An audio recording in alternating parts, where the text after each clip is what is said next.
তরুণ যুবক ইয়াসরিব থেকে আসলেন মক্কায়। ইয়াসরিব কিসের নাম? মদিনার নাম। 6 জনের লিডারের নাম হচ্ছে আসাদ বিন জুরারা। কি নাম? রাদিয়াল্লাহু আনহু। তিনি আসলেন, নবী সাল্লাল্লাহু আলাইহি ওয়াসাল্লাম তাকে দাওয়াত দিলেন, কোরআন শোনালেন। এই সাহাবী তরুণ, এত বুদ্ধিদীপ্ত সাহাবী, তিনি এত ইন্টেলেকচুয়াল ছিলেন। ভাইরা ভালো করে শুনেন, আমাদেরকে কত বুদ্ধিদীপ্ত হতে হবে।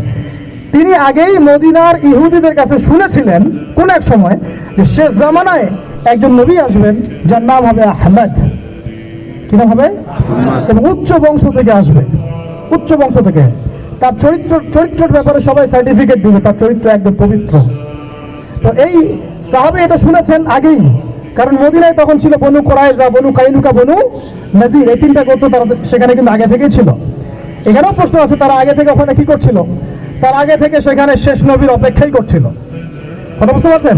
ঠিক যেমন এখন তারা সব জায়গায় বাদ দিয়ে ওই ইসরায়েলে, প্যালেস্টাইনে কি করে, বাইতুল মুকাদ্দাসে কি করে, তারা ওদের তথাকথিত মাসিহের অপেক্ষা করতেছে। ঠিক যেমন মদিনায় তারা অপেক্ষা করছিল শেষ নবীর, ওই রকম তারা এখন প্যালেস্টাইনে অপেক্ষা করতেছে কার? তাদের তথাকথিত মাসিহ বা ত্রাণকর্তা, যাকে আমরা আমাদের ভাষায় বলি মসিহুদ দাজ্জাল। বুঝতে পারছেন সবকিছুর লিঙ্কটা কোথায়?